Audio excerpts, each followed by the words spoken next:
Assalamualaikum warahmatullahi wabarakatuh kawan-kawan semua. Nah, masih kembali dengan gua ya di channelnya ini.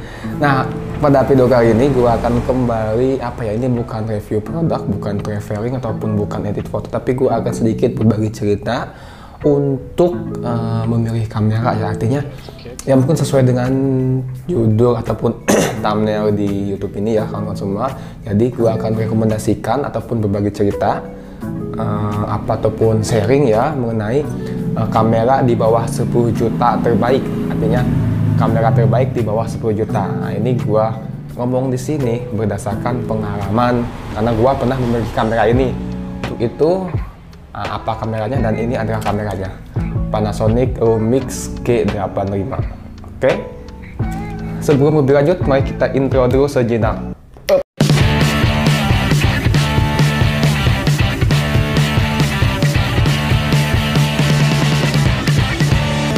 Nah, baik kawan semua, jujur gue ngomong di video ini ya, artinya gue tidak hanya asumsi, tapi gue sudah memakai ataupun pengalaman ya. Jadi menurut gue kenapa waduh cuy, jadi kenapa gue kasih judul kamera terbaik di bawah 10 juta, karena menurut gue Panasonic Lumix ini adalah kamera terbaik di bawah 10 juta, artinya untuk harga bekasnya. Nah, jadi gua mungkin tidak akan terlalu detail membahas fitur-fitur ataupun si kamera Lumix ini, karena mungkin di YouTube kalian udah yang membahas secara detail udah banyak, yang dikarenakan ini kamera emang sudah agak sedikit lama cuy keluarnya itu. Jadi gua akan sampaikan berbagi cerita, sharing pengalaman gua memakai kamera Lumix G85 ataupun Lumix GH9 ya. Pertama dari segi harga ya, jangan dulu dari harga, dari segi tahun. Setahu gua kamera Lumix G85 ini ya kawan-kawan semua, Lumix G85 ini adalah kamera keluaran tahun 2015 ataupun 2016 ya, gue lupa pastinya ya, di antara sekitar tahun itu lah 2016an ataupun ya sih kayaknya ya 2016an. Berarti kalau dihitung usia kamera ini pas rilis itu udah 16 sampai saat ini 21, udah 5 tahun ya. Iya, 5 sampai 6 tahun usia kamera ini. Tapi teman-teman semua jangan khawatir kalau supaya teman-teman semua ingin membeli kamera ini masih baru, ternyata masih ada, artinya ini kamera belum discontinue, masih dijual oleh Lumix Panasonic ya. Gua sering, karena gua ikutin sosial media ataupun websitenya Lumix, ternyata ini masih dijual barunya, masih belum discontinue, karena adiknya ini setelah Lumix G85 ini keluar Lumix G95 ataupun G9 itu ya. Itu dari segi tahun. Terus dari segi harga ya, yang sangat penting nih cuy, karena orang Indonesia sangat yang dilihat itu pasti harganya dulu kan. Lumix G85 ini gua jujur secara pribadi gua itu beli di harga harga di bawah 10 juta, karena waktu itu gua beli bekas punya teman. Teman itu ternyata dia kenalan gua ya di Solo, belum lama pakai Lumix G85, akhirnya dia mau ganti ke full frame Sony, akhirnya dia untuk tambah-tambah uang dijual ke gua, karena gua juga emang sangat tertarik dengan Lumix G85 ini ya cuy. Kalau harga barunya itu saat ini, kalau kemarin setahu gua ya di Panasonic Lumix itu ya sekitar berapa ya, masih 11 juta ataupun 10 juta sama kitnya. Kalau body only itu 9 juta ya kalau nggak salah ya, nanti gua akan cek lagi berapa pastinya.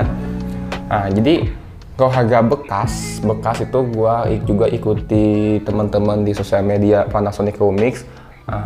Harga pasaran Lumix G85 itu di bawah 10 juta, ada yang 7,5, ada 8 juta, ada ini 9 juta udah nggak ada, rata-rata 7 sampai 8 juta.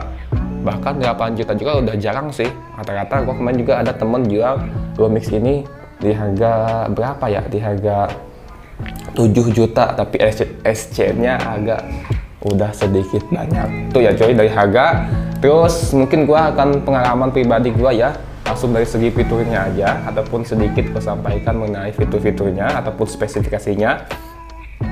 Lumix G85 ini pakai sistem prosesor ataupun sistem ini ya, itu sistemnya itu microverted, jadi agak sedikit kecil di bawah APS-C, ataupun kalau di full frame itu dua kali microverted itu 2 kalinya full frame. Jadi ini sensornya microverted. Biasanya sensor-sensor microverted itu di Lumix sama Olympus. Olympus itu juga sama memakai sistem microverted. Kalau Sony, Canon, Fuji, Nikon tidak ada menggunakan sistem microverted untuk kameranya pada zaman saat ini ya, setahu gua gitu. Jadi sistemnya microverted, terus ininya sebesar 16 megapiksel.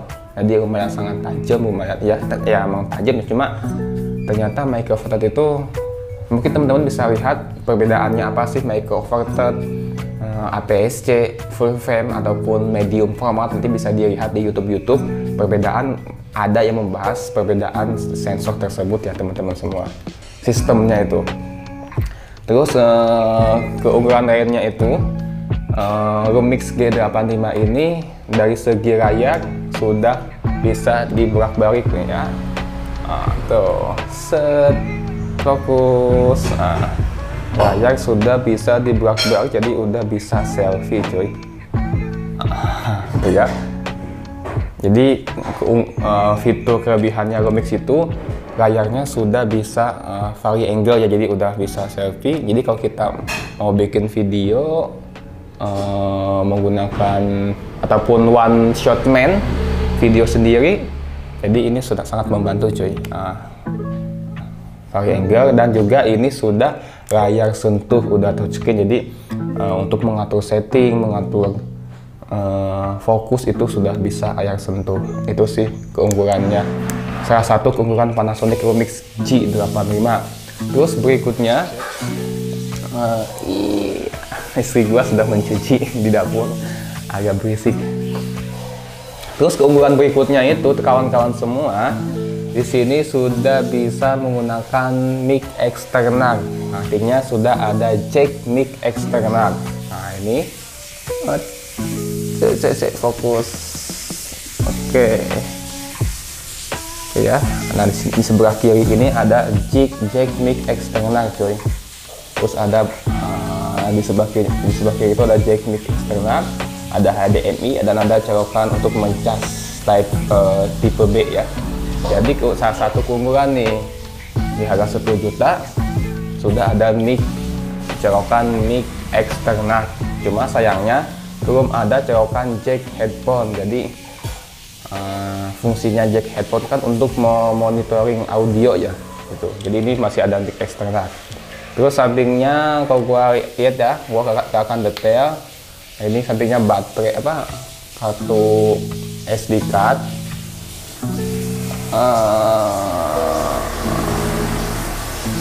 Ini adalah SD card di samping, jadi tidak menyatu dengan baterai ya. Jadi sangat enak kalau semua kita sedang shoot one shoot ataupun sedang syuting, terus kartu memori habis, jadi tidak usah buka baterai, langsung ganti aja di samping karena baterainya itu ada di sini. Terus keunggulan berikutnya, karena gua emang suka bikin video vlog ya, dan gua juga jarang pakai gimbal, artinya ini sangat membantu, yaitu ada fitur IBIS ataupun Image Stabilization. Jadi dia sudah ada fitur stabil, tidak hanya di lensanya tapi juga di body. IBIS itu Image Body Instabilization. Di harga di bawah 10 juta ada fitur IBIS itu sangat jarang, sangat oke banget ya. Jadi kalau menggunakan foto di shutter speed lambat itu sangat membantu, ataupun nge-vlog itu bikin video nge-vlog kayak gini, kayak gini ya, kayak gini, tidak perlu menggunakan gimbal, udah stabil sangat membantu ya cuy. Biasanya kalau fitur-fitur IBIS di kamera lain itu pasti rata-rata yang di atas 10 juta. Misalkan di Sony yang ada fitur IBIS itu di full frame-nya, di jajaran Sony A7 ya. Kalau di APS-C nggak ada IBIS ya. Ada di APS-C Sony ada A6500 sama A6600, itu udah ada IBIS-nya itu cuy. Dia ada IBIS-nya, itu sangat membantu. Ini yang paling gua suka dari Lumix, itu mereka berani memberikan fitur IBIS di bodinya di harga yang sangat murah.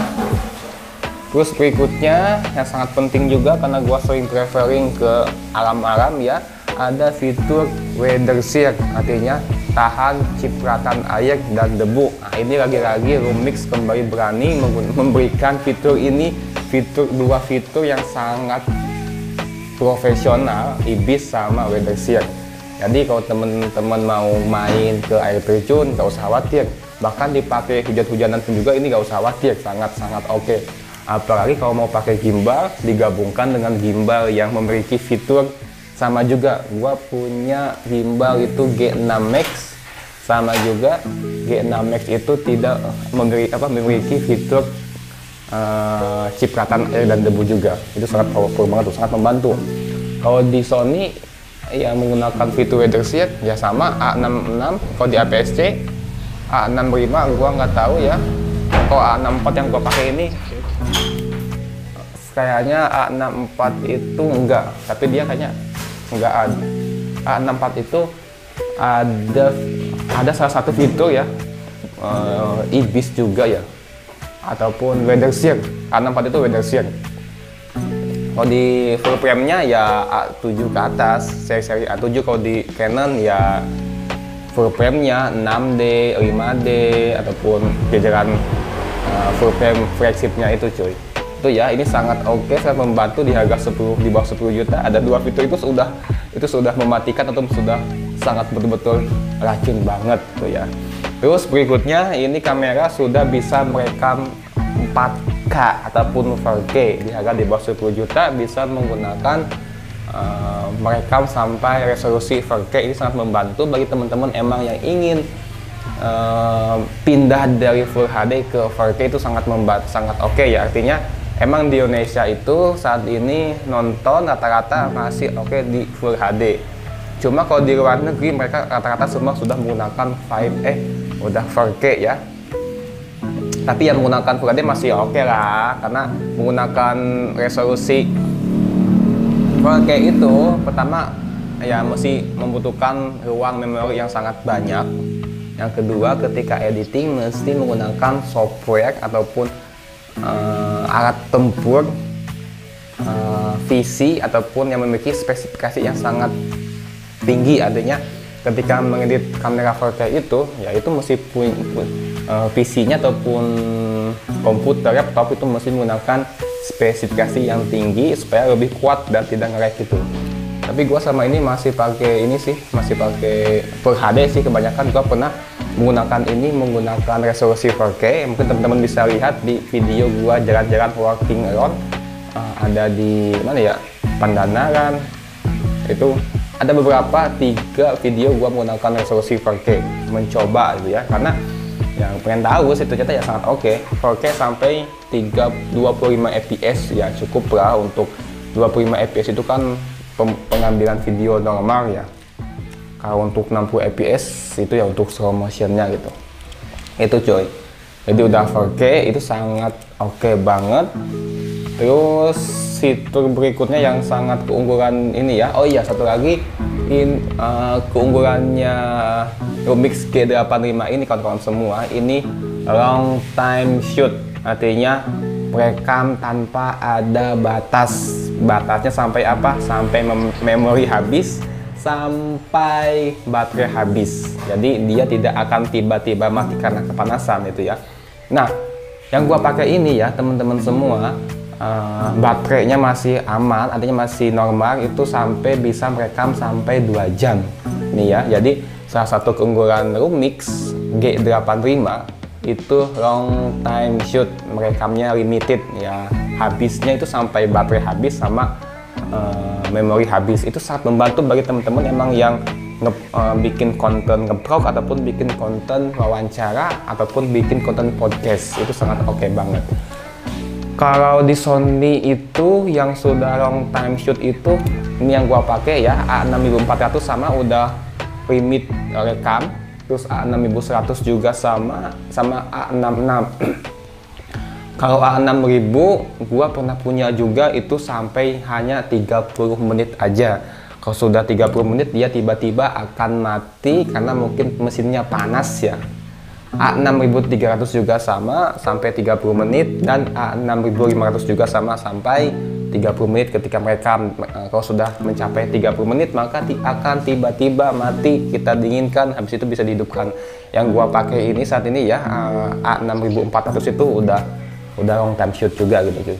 Kalau A7 gua gak tahu karena gua A7 waktu ya juga sama ya, nggak long time shoot juga ya. Itu sih cuy, ini tuh ada salah satu kelebihan dari Lumix G85. Terus mungkin selain itu di sini ada untuk fitur ya, mungkin gua akan sebutkan lagi yang sering gua pakai. Di sini ada fitur itu foto 4K ya, jadi kita bisa mengambil foto dengan resolusi 4K karena cuma di sini gua jarang menggunakan 4K ya. Terus di sini juga ada fitur time lapse, ada juga tapi gua jarang menggunakan time lapse. Terus di sini ada fitur kita menentukan fokus ketika sudah mengambil gambar. Nah di sini ada nih, ini ada pilihannya, gua ke mata fokusnya. Nah di sini di daerah ini ada fitur untuk gambar bunga ini ya kawan-kawan semua. Ini adalah fitur untuk kita bisa menentukan fokus ketika kita sudah mengambil gambar. Sekarang kita foto dulu nih, ceprek, nah, foto terus udah jadi, terus kita tentukan fokusnya di mana, apakah di objek ini tuh. Itu ya salah satu keunggulannya. Terus itu sih. Terus tadi gua sebutkan keunggulan fiturnya, terus gua akan sampaikan kekurangannya Panasonic Lumix ini. Yang pertama dari segi autofocus ya, jujur autofocusnya Panasonic Lumix G85 ini sangat B aja, tidak istimewa dibandingkan Sony, itu jauh banget. Apalagi kalau gue bandingkan dengan Sony ini ya, yang gue pakai A6400 jauh banget. Bahkan sama A6000 itu lebih cepet fokusnya A6000 daripada Lumix G85 itu sih. Sedikit kekurangannya. Terus yang kedua lensanya. Karena pengguna Lumix itu jarang ya, artinya tidak sebanyak Canon, Sony, Nikon, maka lensanya itu juga kalau mau cari di tempat penyewaan sangat susah. Jadi mesti memiliki lensa beli sendiri ya. Mungkin di kota-kota gede ya ada ya yang menyewakan lensa, tapi kalau di kota-kota kecil, gua contoh di Semarang nih, gua cari sewa lensa Lumix itu belum ketemu sampai saat ini, beda sama brand-brand lain itu. Itu sih, dan mahal-mahal lensanya karena lensa 25mm 1.7 aja itu bekasnya masih 2,5. Apalagi yang Pana Leica ya 15mm itu sampai 6 juta atau berapa gitu, mahal-mahal tuh lensanya itu sih. Nah, tapi yang gua punya ini adalah lensa kitnya ya, lensa kitnya 14 sampai 42 mm dengan bukaan 3,5 habisnya paling besar. Kalau 14 berarti kalau di full frame itu menjadi berapa? 28 mm. Itu sih kekurangannya ya. Terus tadi autofocus sama titik fokusnya hanya 49 titik fokus itu sih. Tapi ya nggak ngaruh juga sih, gue ngeprog ya oke-oke aja sih ya. Terus mungkin ada satu lagi keunggulan, ini ada fitur ketika ngeprog, ada fitur autofocus ke mata, eye focus. Jadi kalau ngeprog itu gua biasanya menggunakan fokus ke mata, jadi akan mendeteksi mata kita. Jadi lebih oke banget ya fokusnya itu. Itu cuy. Untuk kualitas fotonya mungkin di sini gua akan tampilkan beberapa foto Lumix G85 menggunakan lensa kit ya. Mungkin di sini samping kanan ataupun kiri gua tampilkan itu. Got the kick.